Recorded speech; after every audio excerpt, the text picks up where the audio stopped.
अब तक YRF spy universe की 5 फिल्में रिलीज हो चुकी है। एक था टाइगर, टाइगर जिंदा है, वार, पठान एंड टाइगर 3।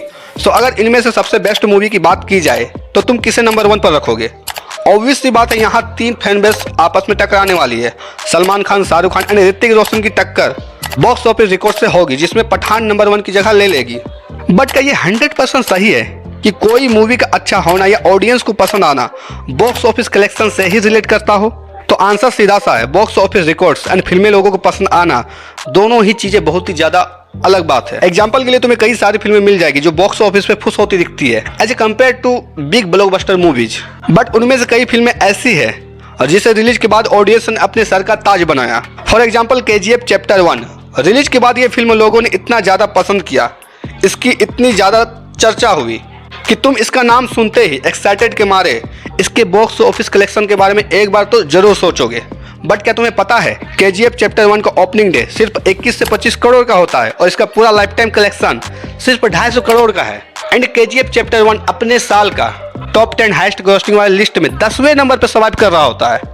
सो मेरा पॉइंट है कि बॉक्स ऑफिस से हटकर अगर YRF स्पाई यूनिवर्स की इन 5 फिल्मों की बात की जाए तो इसकी रैंकिंग कैसी होगी? सो 5 to 1 इनको सेट करते हैं कुछ वैलिड पॉइंट के साथ। मे भी तुम्हारा रैंकिंग कुछ डिफरेंस भी हो सकता है। It's spy universe means mass masala movies. So basically मैं डिस्कस करने वाला हूँ इसके एक्शन सीक्वेंसेस की एंड स्टोरी प्लॉटिंग की। इस लिस्ट पर नंबर 5 पे आता है टाइगर 3। टाइगर 3 को एक्सपेक्ट किया जाता था hardcore mass masala movie, but ये एक्शन सीक्वेंस के उस लेवल को टच नहीं कर पाती है जहां तक हमारी एक्सपेक्टेशन थी। एंड स्टोरी प्लॉटिंग की बात की जाए तो ये कुछ नया करने की कोशिश तो जरूर करती है, बट उसमें सक्सेस कम और चीज़ों को पेचीदा बनाने का काम ज़्यादा करती है। वैसे तो मूवी रिलीज होने से पहले कहती है इट्स द फॉलोइंग टाइगर जिंदा, पठान एंड वॉर इवेंट्स। इसमें टाइगर सीरीज के कुछ पहलू को खोला जरूर जाता है, बट टाइगर 3 कहीं पर भी एक सेकंड के लिए भी वॉर एंड पठान की स्टोरी को टच नहीं करती है। मूवी के विलन आतिश को मार धार कम और दिमाग का इस्तेमाल करने वाला ज्यादा दिखाया जाता है। जितना है उसे अच्छा तो बोल सकते, बट इनफ बोलना आतिश रहमान के कैरेक्टर के लिए बुराई होगी, क्योंकि आतिश को यहाँ पर और भी ज्यादा डेंजरस प्रेजेंट किया जा सकता था। साथ ही उसके एक्शन सीक्वेंस को और ज्यादा बढ़ाया जा सकता था, क्योंकि आतिश रहमान एक्स ISI एजेंट है, तो उसे भी तो मौका मिलना चाहिए थोड़ा हाथ पे चलाने का। नंबर 4 पे आती है पठान। पठान इस यूनिवर्स की अब तक का highest opener and highest life time collection करने वाली मूवी है, बट ऐसा नहीं है कि it's enough to take number 1 सीट। पठान की action sequence obviously good experience करवाती है और कुछ मामलों में रियलिस्टिक टच भी देती है, जैसे जिम का पावरफुल होना। ऐसे में पठान पर जिम के मुक्कों का वार लगना, बट इंड एक्शन सीक्वेंस में ये इस रियलिस्टिक टर्म को मेंटेन नहीं कर पाती है। स्टोरी में पाकिस्तानी एजेंट के चक्कर वाला टर्म थोड़ा डिसअपॉइंट भी करता है, एंड साथ ही जिम एज अ गद्दार रॉ एजेंट भी लोगों को हट करने का काम करती है। नंबर 3 टाइगर जिंदा है। इस मूवी के एक्शन सीक्वेंसेस को रियलिस्टिक टच तो नहीं बोल सकते हैं, बट क्योंकि सामने सलमान भाई है तो इस तरह के एक्शन को हम लोग एडजस्ट कर ही सकते हैं और एक अच्छा एक्सपीरियंस कर सकते हैं। हाँ, बट कुछ एक्शन सीक्वेंस ऐसे है इसमें जो आज भी बस तुम टाइगर जिंदा है के नाम सोचो और तुम्हारे आंखों के सामने आ जाते हैं।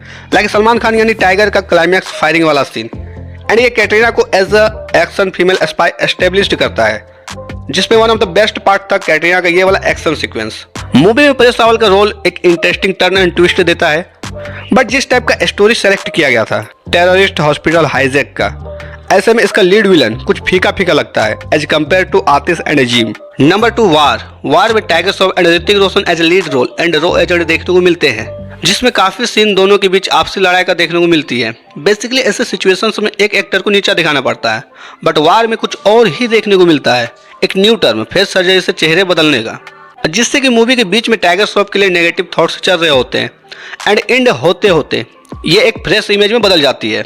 एंड वार मूवी में YRF वालों ने एक तो अच्छा काम किया है कि कम से कम इसमें तो कबीर यानी ऋतिक को पाकिस्तानी एजेंट के चुंगल से बचा लिया, वरना पता चलता इसमें भी वानी कपूर को इधर उधर कर ISI से कनेक्ट करवा ही देते हैं। खैर ये जुल्म इस बार कबीर के साथ बिल्कुल नहीं हुआ। वानी कपूर का मरना और कबीर का उसको बचाने में फेल होना भी एक इंटरेस्टिंग पार्ट है। हर बार जैसा तुम सोचते हो वैसा ही प्लान चले जरूरी नहीं।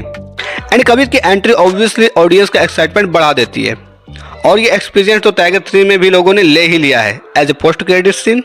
अब टाइम है इस लिस्ट के नंबर 1 की।